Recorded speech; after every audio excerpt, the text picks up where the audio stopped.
Intuitively, we have the idea that the gradient of a function at any given point is the slope of a tangent at that point.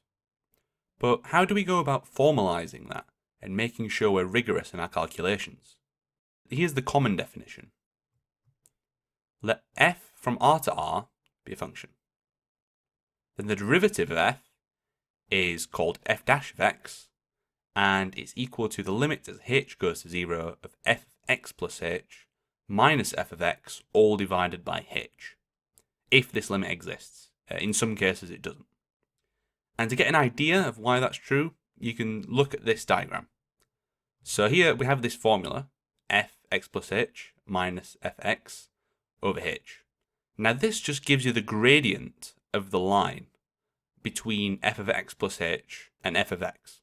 So say this is f of x, and this is f of x plus h. So h is 2 centimeters. We're adding 2 centimeters on this axis, and then we go up to the line.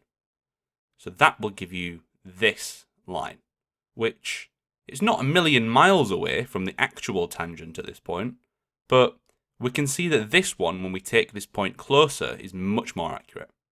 So you can imagine as we get infinitely close, so h approaches 0, so we get closer and closer and closer, this will approach the actual value of the tangent here.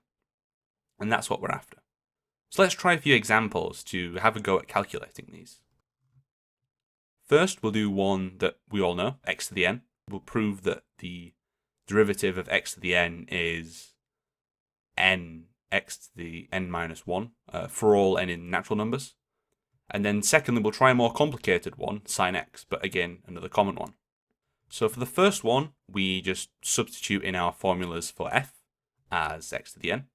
So we get the limit as h goes to 0 of x plus h to the power n minus x to the n divided by h.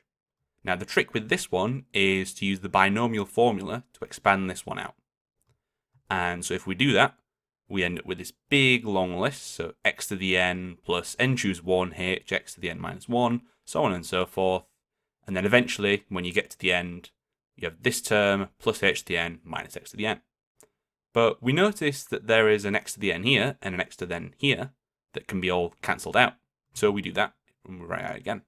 And then what we'll notice is that each term here has at least one h term. And so we can divide all the way through. And when we do that, we end up with the limit of n choose 1 x to the n minus 1 plus h times something. It doesn't really matter what's in here, because x is just some real number, and h is going to 0 anyway. So when we take this limit, this term isn't affected at all, because it's got no h's in it, and this one goes to 0. So we just end up with n choose 1 x to the n minus 1, and if you just calculate n choose 1, that gives you n. And so we have the derivative as required. Now the second one's slightly more complicated. Again, substitute in. The limit of h goes to 0 of sine x plus h minus sine x, all divided by h. Now if we use our sine addition formula here, if you remember your trig formulae, sine x plus h equals sine x cos h plus sine h cos x. So if we use that to substitute for this sine x plus h up here, we'll get that this formula star is equal to the limit as h goes to 0 of sine x cos h plus sine h cos x minus sine x all over h. So we can sort of group these together in terms, and so we get this bit. Now, if you know your limits, your trig limits, these terms might be starting to look familiar to you. And indeed, since these outside terms have nothing to do with h, we can take the limit inside.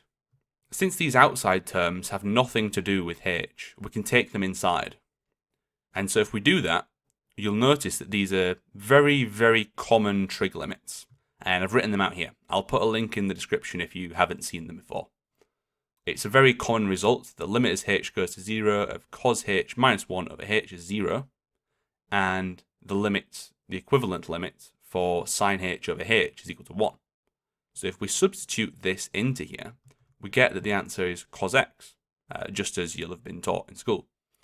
But now you know how it's actually derived. Why not try a few out for yourself? pick your favourite function, and try to find the derivative from first principles. There are a few other videos on my channel that might help you out, so feel free to have a look at those if you get stuck.